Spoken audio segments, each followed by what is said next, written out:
Welcome to Defiance of Silence. I'm Valerie, your host, a veteran, nurse, and a survivor. This is a space for sacred witnessing, for stories often carried quietly, and for the people who hold them, for survivors, healers, and witnesses. Here we stand against the silence that isolates and honor the silence that allows us to truly be heard. Some episodes in this season will focus on sexual trauma and forensic realities. Others will explore moral injury, grief, and the cost of caring deeply in a world that can wound. You're invited to listen at your own pace, pause when you need to, and take what serves you and leave the rest. A gentle note before we begin. This podcast includes conversations about trauma and abuse. Please listen with care and honor your well-being. Thank you for being here and witnessing today's conversation. Hey, everybody. Thanks for showing up for the launch of Season 2 of Defiance of Silence, a Sacred Witness podcast. I am so honored and humbled to have my guest with us today. I'm joined by Brad Gallup. He is a veteran, transformational coach, an equine-guided educator, currently based in Colorado. His story includes military service, a long personal healing journey that began after returning from Operation Desert Shield and Desert Storm. Through that process, he's discovered that even after trauma and profound loss, there are parts of us that remain untouched. Most recently, Brad served as facilitator at Save a Warrior, supporting veterans and first responders through the nation's premier suicide prevention program. Today, he continues his work helping people reconnect with their inner wisdom and remembering that they are not broken. Welcome, Brad. Oh, thank you so much, Val, for having me. Honored and humbled to be here. I'm so thankful that you are willing to have this conversation with us today. So this is the first episode of Season 2, and you're our first male guest too, which is even more exciting. So thank you.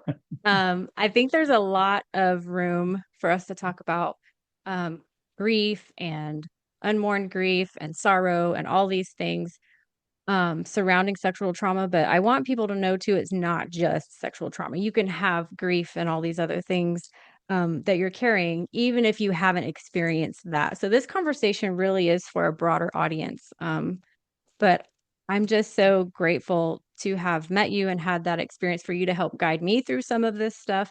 And so I just would love for you to impart some of your wisdom on the people. But before we do that, let's just take a moment just to ground ourselves. As we always do, the witnesses, our listeners, just prepare yourself. Get in a comfortable position if you can. Close your eyes if you're comfortable and take a deep breath in. And just notice that pause between your inhale and your exhale and blow it out. Think about one thing that you can do to ground yourself, whether it's noticing your feet on the floor, tapping your fingers together, loosening your jaw, your shoulders. Thank you for being here to witness. Let's begin. So, Brad, first of all, you're one of my favorite people in the whole wide world. And my husband knows that I say that about you because he says that about you too. So I just have to get that out of the way. Can you just tell us a little bit about yourself and how you found yourself in the position of being able to influence so many?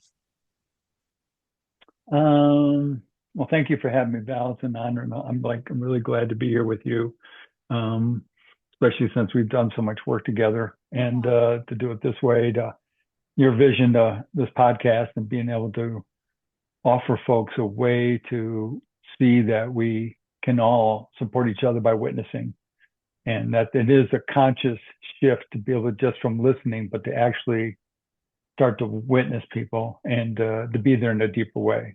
So I love the idea. I love what you're doing and putting that word out there. So I'm really, really glad to be able to be here to help support you with that. Well, thank you. Yeah, you're so welcome. I just, my background's a little varied to most people, but everybody's got a varied background. Grew up outside of just north of Detroit. Oldest of 7. We were pretty poor. We struggled. My dad and mom worked really hard to make things happen, but it was just a lot of kids and not a lot of income. Though my dad worked very, very hard for 40 years. And that just gave me the incentive when I was probably about 14, 15, that I wanted to go to college. And I knew we couldn't afford back then to be able to go that. There wasn't a lot of loans in that era back in the back in the day. So I decided to join the Marine Corps. Did delay enlistment from Vietnam was still going on, and so when I went going through Marine Corps boot camp, the Vietnam War ended. And the interesting thing I'll say about that was I wasn't really worried about Vietnam.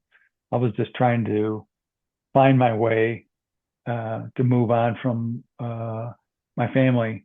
Not to say I didn't love them, but just knew it was time for me to shift on and move on to something new. So I joined the Marine Corps. I did very well in the Marine Corps, and then got out and then used a job bill. Went to got my bachelor's in Northern Michigan and Ferris State University. And then basically after 3 years working in the auto industry, I went back in the military.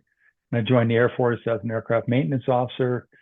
And so at 30 years old, I was a second lieutenant with Marine Corps stink on me, and went off and started getting into fighter aircraft world. And I did that for 17 years. That's a long time.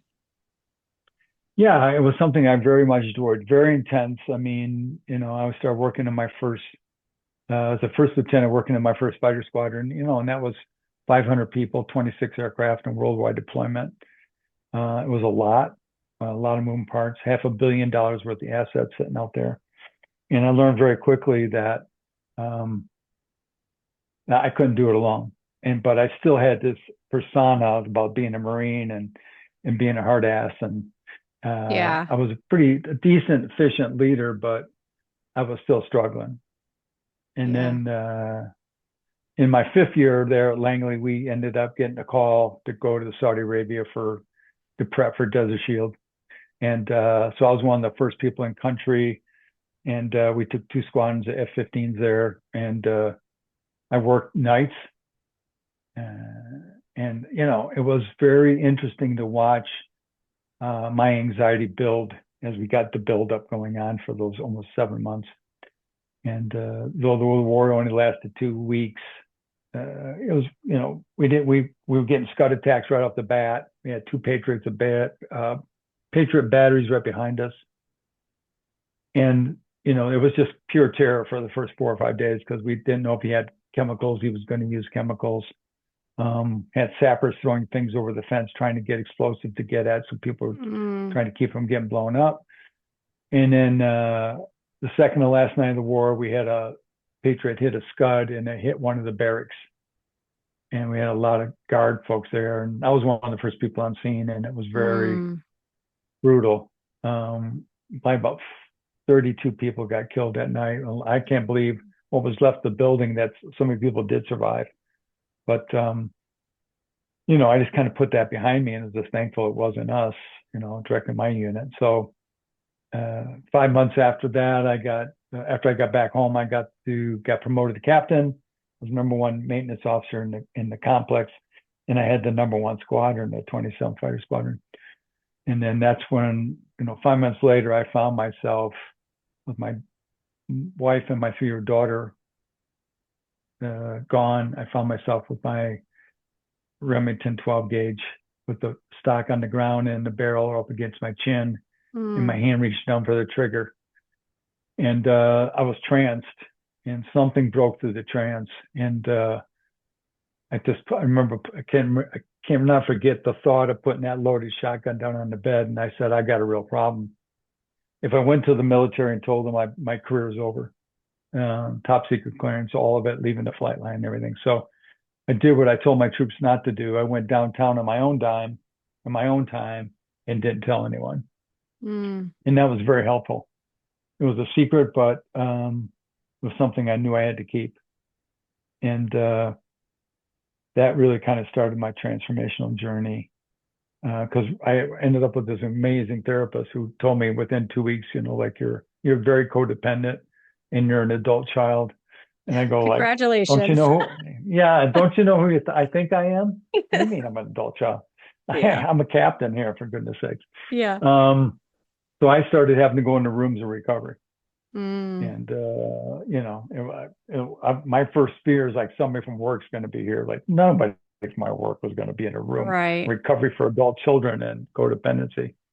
That's incredibly powerful that you did that knowing what was at stake for you if you got caught doing that. And also, just like I can imagine a younger version of you just feeling desperate enough to do that. And I'm so glad you did because it launched you into so much more. And so after you, what caused you to decide to actually leave the military? I'm curious about that. That ended up being, I was at Luke Air Force Base in Arizona in Phoenix. And I was thinking, I was getting the rumblings that this was 2002 in the war, Iraq war. We're going to go back in Iraq. And I knew that was going to be a shitstorm. Everyone was talking, we're going to be in there now within 6 months. I knew it was not going to happen. So I decided I was going to try to get some documentation about the PTS. Yeah. So I went and told them I had some PTS. I was kind of struggling. I wanted to go in and just, get some talk. And I got this full colonel was my psychotherapist, and he was an ass. And then the second time going in there, I told him about my, how my childhood was. And then he said, well, it sounds like you might have been doing that to your brothers and sisters. Mm. And I hadn't thought about that, our way of trying to survive in my family was kind of abusive. Everybody was trying to do the best they could, but it was kind of that way.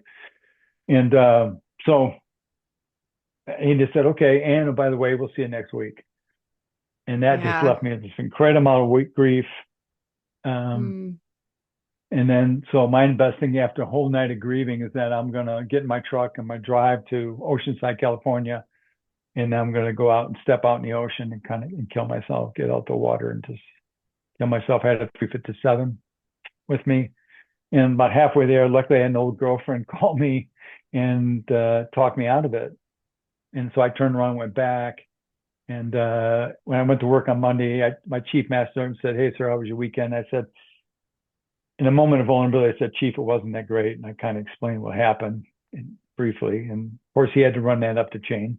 Yeah. And so I went to the commander, and then they sent me down to see this colonel. And then they ended up with an ambulance ride to Phoenix General. And they put me into the psych ward for 2 weeks, which I thought I knew what Crazy Town was, but I didn't know until it was mostly homeless and street people. Um, and luckily for me, they put me on Wellbutrin, and that worked really well for me because I never knew how much anxiety. It was just my life was anxious with Right. those responsibilities. And when I came back, basically I was looking for a lieutenant colonel, and paperwork was in, and my boss basically said, we got to pull it. And you could stay Yeah. around if you want. We can use you.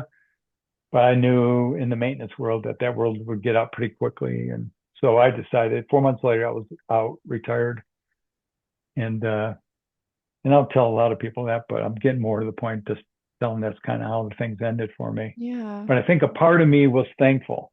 Now looking back, I mean, there was so much shame and embarrassment, but I think my soul at the deeper level was looking for something Yeah. to, because just knew I just couldn't continue to stay in the hierarchy and do what I've been doing. So, yeah, so I found myself suddenly retired without a job. And immediately, luckily, before that, I've been doing men's work. I discovered men's work in 95. I discovered equine work in 96. I discovered grief work in 97, which was all kind of leading me to now new pathways of being. I became a shadow work trained facilitator, voice dialogue, a certified grief facilitator, working with TAPS, Tragedy Assistance Program for Survivors, which was working with military families. And I was working at kids side, and I ended up working with teenagers because I was the only guy. There was Yeah. 4 other women. It was me. Yeah. So they took the kids, and I took the Yeah. teens. And I realized very quickly I didn't have any skills. I had the skills of being a safe container, a container with men's work, and that was Mm-hmm. what kept me kind of going until I got the certification. But I worked with them for TAPS for 22 years, mostly as a volunteer, and then I got paid at the end. But to work with teenagers when the war of terror continued, and then we started seeing the suicide rates rising, Yeah. exponentially. um, I would have somebody in the circle, two or three of them that might have found their dads. Most of Oh the my suicides are gosh, fathers, Brad. Oh. and they're in the circle. They don't want to be there. They've been dragged Right. by their mom, who's a survivor, who's trying to work peer to peer, and now we've got, how do you work to get them to even talk? Because they're like, I don't want to be here. Screw you. I don't Yeah, want to talk to you. I can And imagine. by the way, yeah, you're a man. I mean, so because Yeah. most of the facilitators were women. Um, but luckily we had peer to peer. We had actually stumbled on this idea of a peer to peer with active duty men and women up and then pair them with the kids. And we paired them with the teens. And that was the doorway Mm, because they would make a connection, especially if they lost their dad. Here was, somebody that represented in the military, that archetype, that persona. And then they were able to really kind of connect. And it was powerful. That was the doorway that really opened that work for us to get it deeper. Um, yeah, and then I just continued to do that work. I ran my own online business for a while, but then at some point I quit all that. Sold cars in between there for about a year, uh, and you got to know what you don't want to know to yeah. find out what you want to do. And I really Yeah. got clear about the coaching and the facilitation was my path. Yeah. I So mean, that's heavy work. All of that. That's putting in the reps, Brad, for really I'm so glad you shared all that because I just want people to hear like you're not full of shit. Like you know what you're talking about and you have been there, done that in your own journey, your own grief journey, your own healing journey, and that it's not linear. Like we're continuing even on the path that we're on and we're growing and we have a different way of being now. We still have more opening to do and more learning to do, but you got to start somewhere. And my goal um, for listeners especially is to help them kind of understand why it's necessary and that I can use myself as an example. When I first kind of started to understand that having trauma and having this stuff was grief and that the numbness was unmourned grief and all of these things, I remember being told this is, I mean, you said it, I think first that I heard it was like, this is unmourned grief. And I'm like, I've never really had anyone close to me die. That was my narrow thinking on what grief yeah, was. Can you talk a little bit about what grief actually is? yeah. I mean, we live in a culture that basically we've taken death and put it over in the shadows. We don't. Now it's just somebody dies immediately. Somebody gets the body, takes the body away. All of a sudden now we're not going to even mourn. We may do something at the church or religious side, but it's like we don't even may not even see that body again. And so we are a death-defying culture, in my understanding of the way I look at it. And this is why, and we take our elders and now we've got this whole thing where they're not even I mean, they're olders, but we whatever wisdom they have, we shove them into places and Hmm. we don't even take care of them. And so this whole thing about this culture is all about rising growth.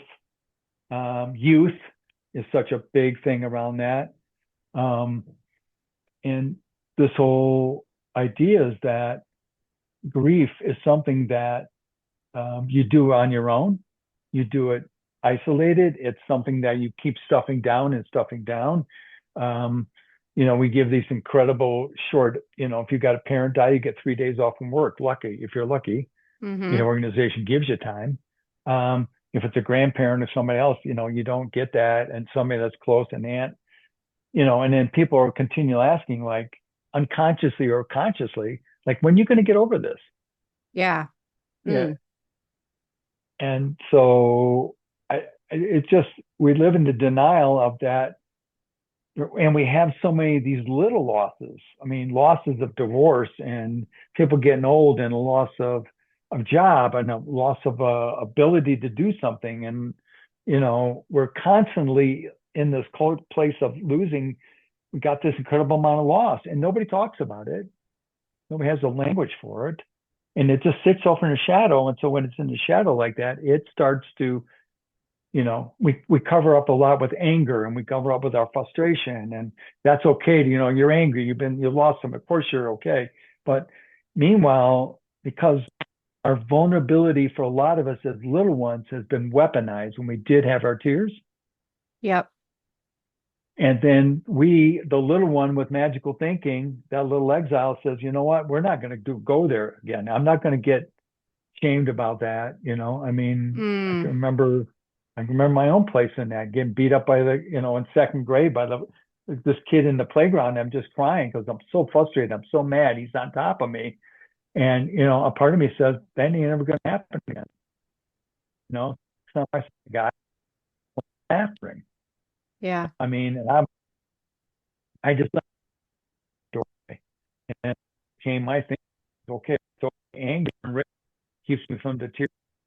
Boys do. That's what, and I can't Yeah. speak from her perspective. I mean, the vulnerability, nobody's really safe.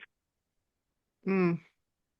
Yeah. I think that there's a large gap, like a knowledge gap and a misconception or whatever you want to call it, where um, people say, it's not grief, it's not sadness, I'm just mad. But really, what's behind the anger, what I've learned from doing this work is that there's, um, you know, sadness in there and there's fear in there, all these things that can make you angry. So, getting connected to that grief helps to flush out what's really going on. So, especially in regards to sexual trauma, and for men and women, not just women, there's grief attached to that because it's a loss of something. There's this horrible, atrocious thing that's happened to you that's broken open parts of you that it's grief. And if you shove it down, or I should say, when I shove it down, um, and start to deny it, then it just festers and grows. And one thing that you've taught me is that to get to that grief, it has to be mourned. And how does somebody, like, first of all, if listeners are acknowledging, like, okay, maybe I do have some grief, what do you think is the first thing? Like, if they're not being guided through a process like I was able and fortunate to have, how does somebody start that process of grieving? What does that look like? I think that I mean, you have to find somebody that can hold that for you. And if that means you have to go find a therapist or somebody, professionally to make that investment to say, okay, I gotta be able to go in and tell my story because trauma needs a witness. We know that. Yeah. Um, so to allow us to get access through the trauma to the grief, unmourned grief, which is underneath it, we have to find somebody really safe that will not weaponize it and can just be able to be there for us. And there's groups out there that do, work with groups therapy work. There's also groups, there's organizations that work on loss. There is more and more of that in the last 20 years. I've seen it really shift. Loss Recovery is out there, which is a great organization. But this thing about we have to go and hide in the closet and grieve, it's going to get us something temporary, going to get us some relief, and it's good for us to be able to use that because chemically we've changed our body state with the tears and the flow through of that. But the trauma is still sitting there. I mean, if it comes to this thing, and we used to have, back in the day, we used to have people that we trusted in our family of origin, that was somebody that was safe. We had an uncle or an aunt, or I had a godmother for me that was very much my connection to safety, and another aunt that was very much that way. And so, and I had teachers, I was very fortunate to have teachers and coaches that really could hold space and did not judge me and shame me. And they became my mentors for that. But, it's in a culture that sees vulnerability still as a weakness, even though Brene Brown did her thing in 2010 and came out with that, and that blew open a lot of things with her TED Talk. It's still very much, especially in the warrior first responder world, you show that anywhere in that, they're going to take you off the next deployment. They're going to take you off the, making the runs. They're going to take you off this, and the whole organization knows. Mm-hmm. And so this unspoken shame that the culture puts on top of us, I can just speak as a man, it's huge. Yeah. And when you start peeling back, but just because that's all we know growing up, that's the world, that's reality. I can't even speak, even though I've worked with a lot of women, and I can't speak from that perspective because I'm not that. I don't have the experience and can't feel the culture weight like you do. Like Yeah. it's different for me from to you. Yeah. So um, that becomes this whole thing about it. How do I have a daily practice? And I think one of the things that you and I have in common is we have something called warrior meditation, and we can meditate, and that helps rewiring of the brain. And at the same time, I get to pull apart some of the armor that's got me stuck, and then that starts to have a doorway to come through even while meditating. Sometimes it just seeps out. I know for Mm-hmm. me on the edge of my eyes, I could feel it coming out. But when I'm done, I start to have it. I get a flow through. Yeah. So Yeah. So accessing tears is still, I mean, even a couple years past starting this work for me, I mean, you're 30 plus years into this work. And I'm hearing you say like you still have to find tears for different things. And just being like, I feel like such a noob in this healing journey. But still, for me, accessing tears sometimes is difficult. And I really have to um, almost like pep talk myself that it's okay to do that. It's not like because there's still such a stigma of shame around why are you so upset about that? And I'm doing it to myself. Like I'm telling myself, like, why are you so upset about this? Why is this, but having that softer side and learning to engage with my little one and say it's okay to feel the way that you're feeling and express these feelings. And something flips for me when I have a witness for that. And that's like the whole thing. You can do story work and you can tell your story, but if you're telling your story to the wrong witness, that I feel like can do a little more damage. I mean, it mm, causes, especially if it's not the right witness. And when I say the right witness, it's hard for me to witness somebody that I don't have experience with what they're expressing to me. I can still hold space for them, but to truly witness and have that knowing and look into somebody's eyes like, I see you, I see myself in, um, is is really powerful when you can sit across from somebody who's experienced, say, sexual trauma or loss in war or whatever it is, and not have to use words because you just get it. And that's when I say that I've been witnessed is when somebody can do that for me. And that's huge because when you start this journey, it feels very overwhelming and there's a lot of plates spinning and you like people are telling you to do this. You should do somatic work. You should, you have to do shadow work. You have to, there's so many things and it can paralyze you. It paralyzed me for a long time. I just didn't know what to do with it. So I just was paralyzed and continued to stay numb, thinking that I was too messed up to figure this out. That's not true. Um, so having done all the work that you've done in coaching and guiding and um, having witnessed so many people's journeys and helped guide them, like you've never told me what to do. You've just asked me the questions and somehow you find it quickly what it is that's already inside me. And that's one of the things that I think it's important for people to hear is that we already have what we need inside. It's just stuck somewhere. And so can you connect that with the somatic processing of that? And by somatics, for those that don't know, I'm just talking about movement, moving those things through your body. How do you connect those things together? I'll just say from my own perspective, um, it wasn't until I read that Bessel van der Kolk's book, The Body Keeps the Score, that I really got to his imagery about, looking at the brain and what was going on with trauma, and that somatically, the body keeps that score all the time. Um, that luckily for me in my shadow work training, that was always the somatic work was always woven in there. And I just didn't know that. I just called it shadow. But somatically, it was a really big piece about there. And we always found every piece we were working with, whoever we were working with, and at some point would come down to grief. Mm, And as we accessed that little one, and then that little one finally got to be held and be consoled and be witnessed by people just holding and seeing and witnessing. And I just didn't realize how powerful that was to my nervous system to reset it, because I didn't realize how, this language only 10 years old about, regulating your nervous system. It wasn't even possible 20 years ago. So, re-regulating and finding ways and to study the vagal nerve and how the whole system, the parasympathetic operates, has been huge to give new possibilities of what is out there for regulation.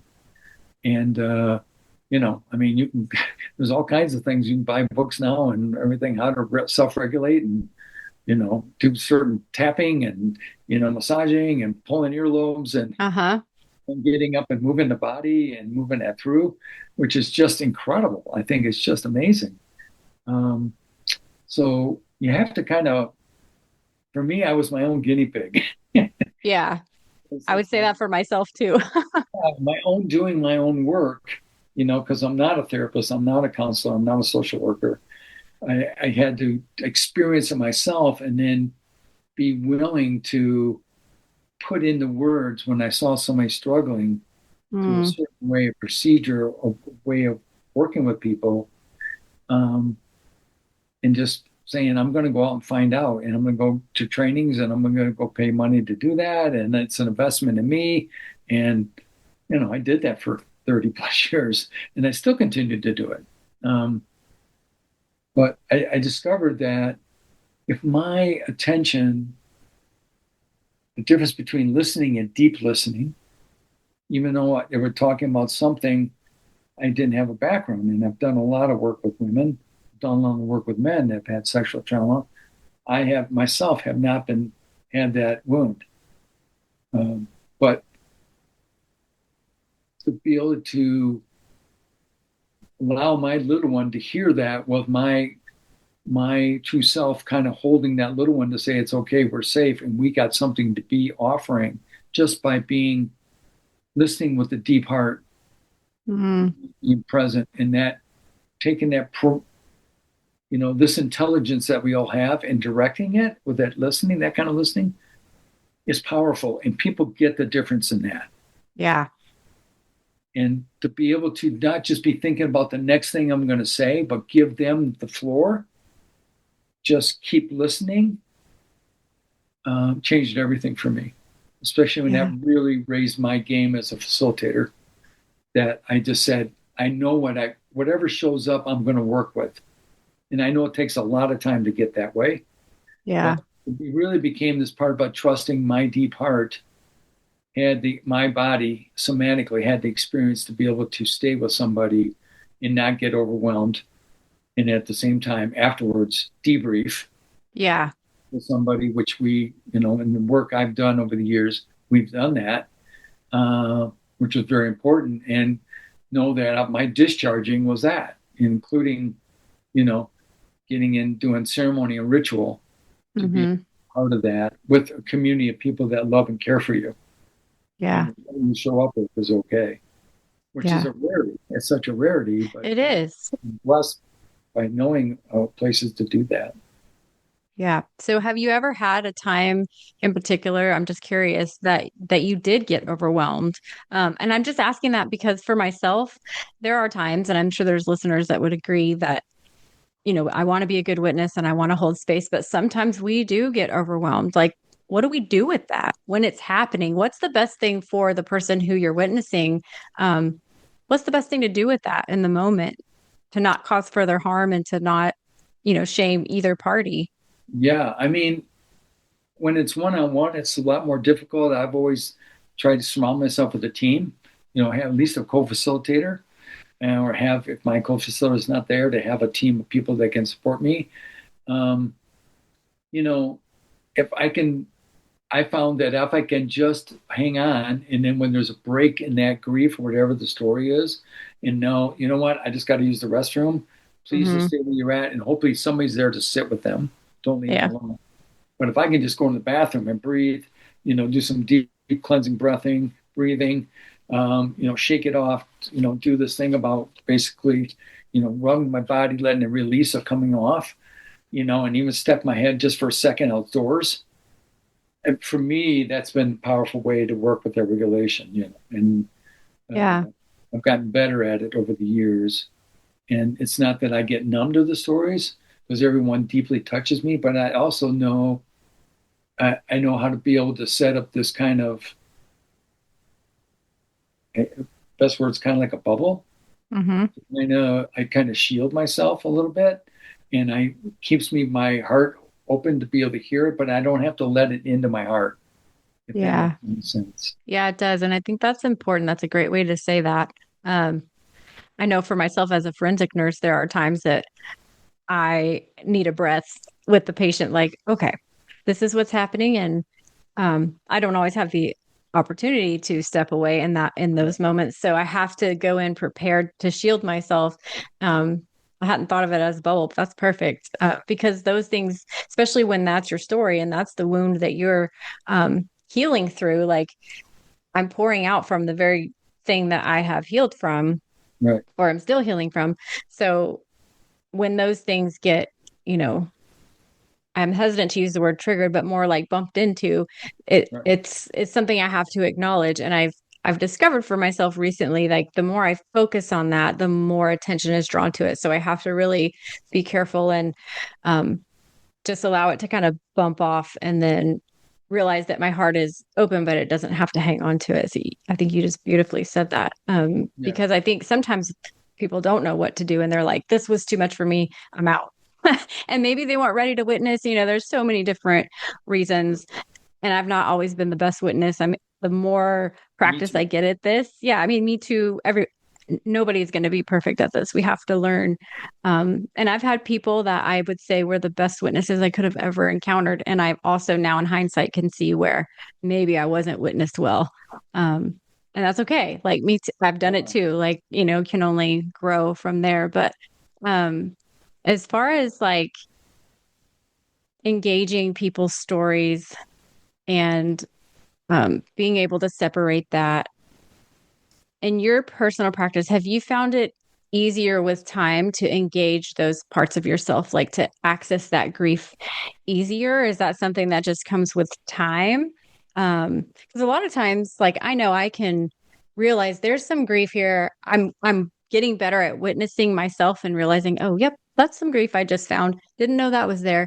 So now I can acknowledge it, but then accessing it sometimes is still a little bit of a struggle. Does that get easier with time, or is that just something that your body decides? I'm still very confused about that sometimes.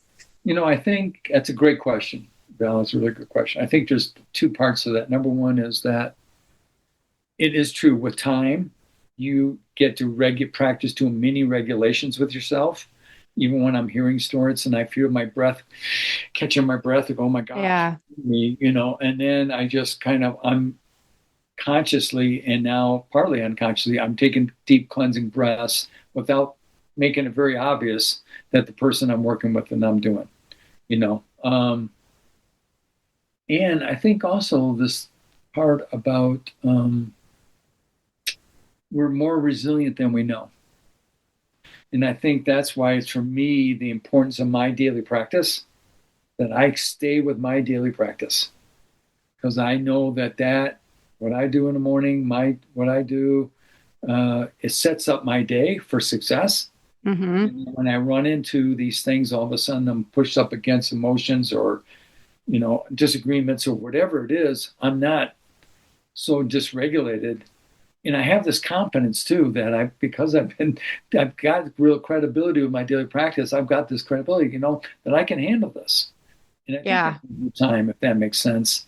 But that's me giving to myself every day that when I don't want to do it, and I'm saying like, I don't want to do this. Yeah. Or whatever the story is, I do it.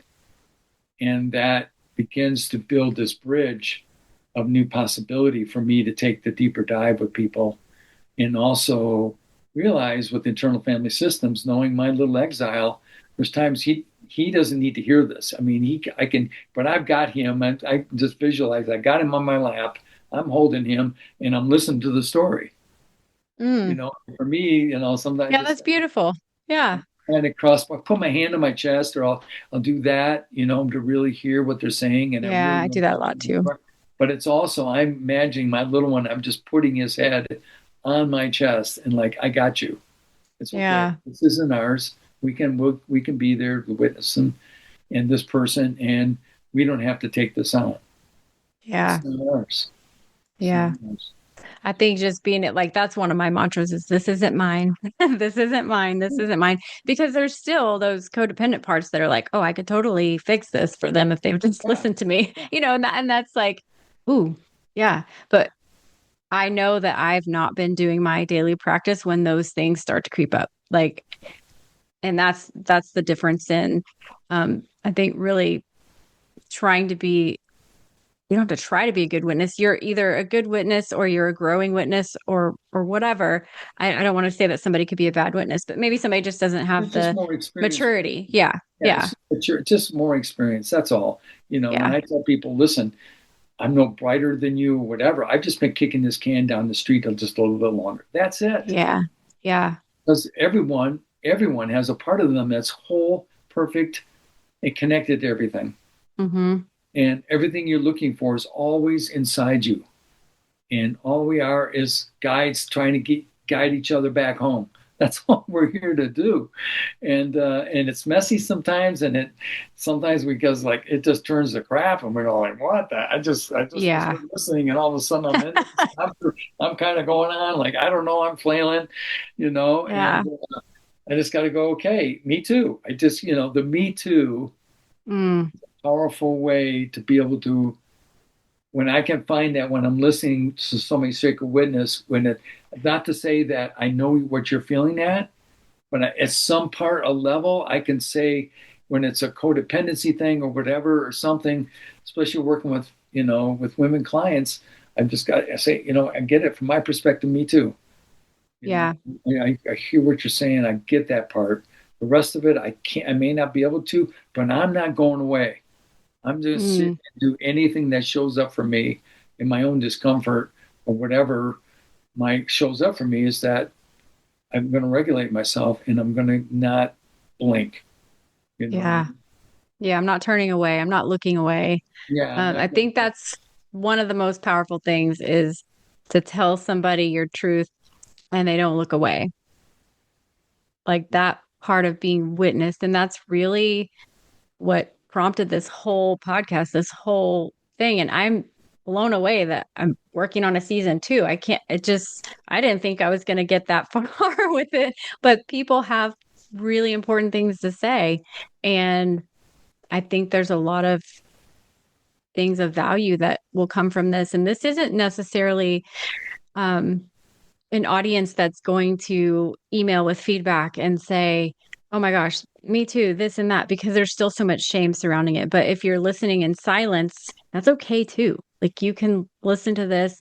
And I know that people are listening because I get the numbers. It's interesting because I had a little like self-conscious moment towards the end of season 1 where I was like, I don't know if I should keep doing this because I'm not really getting the feedback. And I had to really question myself, like, why do I think I need the feedback from this? And I realized in a meditation, I had this like epiphany that, yeah, that doesn't matter.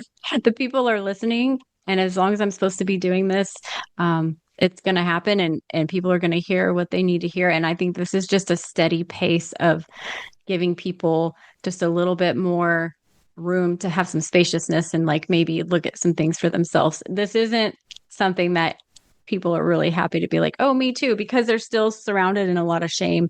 And me too. I have to admit, things have come up just from hearing other stories. And I'm like, oh, yep, that hit me a little bit somewhere. And I got to think about that, and so there's a cost I'm getting at. There's a cost to serving others in this way, for yourself and for others that do this kind of work.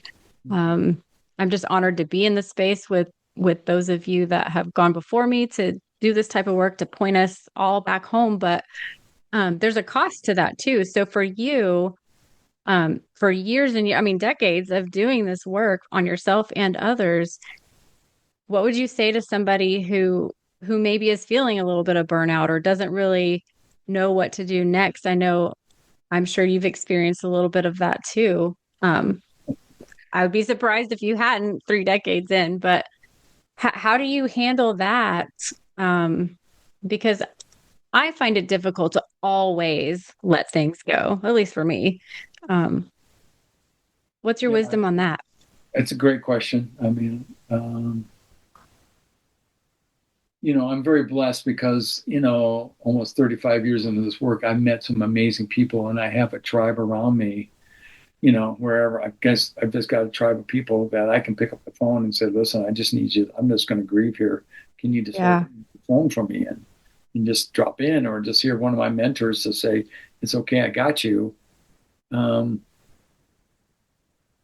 Yeah. And I have that incredible blessing. I have people across the country that I could pick up the phone and do that with. And I've got people where I'm living now in Colorado. I got my tribes here, and so I would just say to people, go find your tribe. I mean, there's something about your family of origin, and they're our family and their blood and all that. And blood's thicker than water and all those stories, but at the other time, I've got a family, I've got a tribe that it's even deeper in some ways than that, because they just love me for who I am, with all my messes and all my craziness and all my shit that shows. Yeah. With no expectations. No expectations, and I think, if you got to be courageous, and you got to walk into places and try stuff and just get out of your comfort zone. And I get it, especially when we're struggling, we want to isolate and just go like, I'm just going to pull the bed covers over my head. I'm just going to, but I just had to say, what's going to happen with me having not 2 but 3 of suicide possibilities in my life. I knew what the alternative was. Mm-hmm. Even after the second one, there's another one showed up, 7 years later, and I had to get really clear about that. And so I know that daily practice, getting up, making my bed, sitting down and meditating immediately, putting my workout clothes on first, put my workout clothes, sit down, meditate, do my readings, and then get up and do my exercises. And then if I'm going to the gym that day or whatever, but that consistency, including taking that cold shower, for me, that's a really, that's my go-to, because for 3 minutes I just say to myself, this is what it feels like to be alive, and just something about that regulating my body and then doing those things for me that I go, okay, I put my money in the bank today. I'm going to make some withdrawals today, but I got some currency, I got savings in there that I can pull off of. And for That's me, a great way to think of it. The basic bank thing, I learned that maybe 20 years ago. I was like, you got to make investments every day, because you're going to have to withdraw every day. Life is a full contact sport. And you do not know what you're going to face with today. That's right. Yeah, your life may end today, or you may find the love of your life, and I've got loves of my life around the world, the country, that are men and women that I love very much. And I'm so blessed by that. But if I just stayed home and never risked it, I wouldn't have it. Yep. Life definitely be lifing. That's what we say at our house. Life is lifing today, but I'm ready for it most of the time. Brad, that's a lot of wisdom. Thank you so much for sharing that with us. Before we go, though, I want to talk about one thing, because it's one of my favorite things, is horses. Okay, we didn't talk about. Can you just briefly share, what is it about being an equine coach, facilitator, and what does that do for somebody? And I know this because I've been experiencing it, but can you just explain for those who maybe haven't, what is it about being with a horse and what's going on there that helps us to regulate? Okay.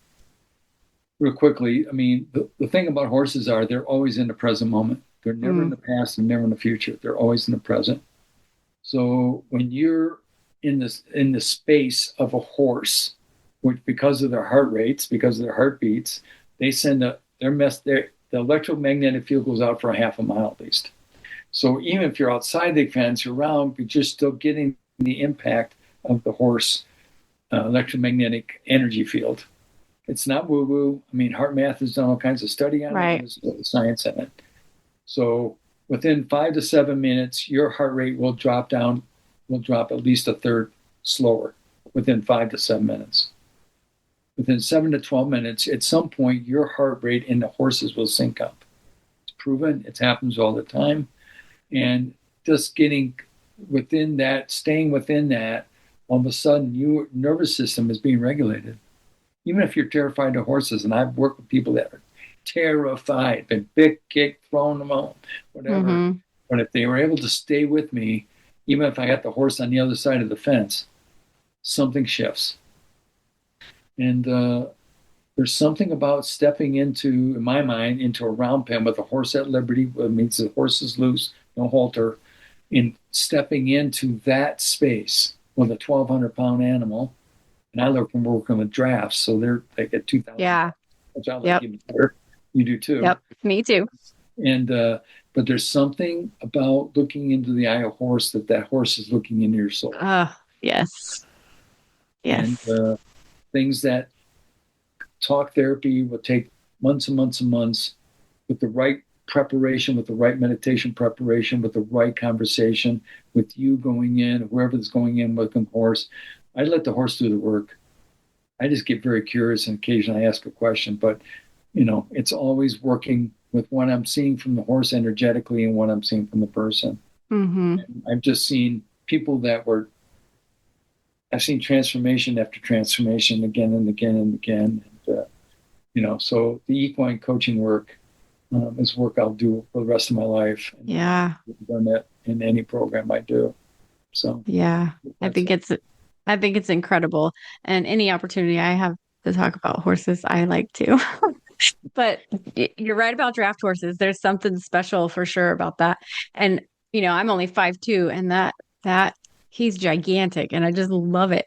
There's just such a contrast in size, and the fact that they can be so gentle, but they're so big. It's like it amazes me how they can move their feet, and they're so big. Anyways, we can go on about that forever. But thank you for sharing that with us, Brad. Do you have any last parting wisdom or anything you'd like our listeners to know about anything you could part to them? I'll just say it one more time because that's really, really important. Everything you're looking for is already inside you. Everything. What the real work is just unveiling you back to your true nature. And we forget that we've been carrying, besides our own trauma and what's happened to us, is also we're carrying multi-generational trauma. And I will say that the work that I do and the work that we've done, Val, is that you're not just affecting the 7 generations behind you. You are actually healing the 7 generations at least behind you by your willingness to do the work. And they become allies for you. And you can call on them for support and guidance and wisdom. It's not woo, it's actually the reality. But the other thing that's the most important too is that the next 7 generations to come, even if you don't have children of your own, your nieces and nephews, you cannot underestimate you're doing your own work will actually help them energetically not have to carry that anymore as a way of staying connected to you. They don't have to suffer to be in a loving relationship with you. And they get to come from the formless into form, but just pure love as that, and they don't have to carry that as a way of being in the world. So for me, even when I get overwhelmed and I think I'm going to step out, occasionally I do. I say, I'm done with this work. It's too much. I should just go retire. Yeah. I'll never do. But that is the thing that I tell people, and that we all have the capacity to bless and be blessed. That's beautiful. That's really beautiful. Well, I know I've been blessed by you many times, not just today, but many times. So thank you so many thanks for that. And at the end of our episodes, I always like to just do a little release exercise just to guide the witnesses through helping them get this language of learning how to, on their own, maybe they realize, hey, I heard something today that wasn't mine to carry. And I remember on this podcast, I heard them say, this is how we release it. So we'll just do a little practice of just noticing where we are, closing our eyes, just honoring everything that we've heard today. Palms open, and push those palms to the sky. Blow it away. And that's it. it's not yours to carry. You did it. Thank you, Brad. Oh, thank you, Val. I was honored and humbled. And if there's anything if your listeners have any questions or something, I know you'll refer them to me. And yeah, I'll put your information, how they can contact you through your website or email or whatever. We'll put it in the show notes. And yeah, amazing. Keep doing the good work. I'm so proud of you. Thank you. All right. We'll see you down the road. Yeah. Thank you for being here. If this conversation brought up difficult feelings, please take care of yourself in whatever way you need. I welcome you to carry forward what feels steady and release what isn't yours to hold. If additional support would feel helpful, consider reaching out to a trusted friend, a professional, or a resource in your community. Healing is not a straight line, and you do not have to journey this alone. If this space has been meaningful for you, you're welcome to reach out. And if listening quietly is what you need right now, that's enough. You're right where you're supposed to be. Thank you for witnessing with me today. And until next time, remember that you are loved and worthy of being witnessed.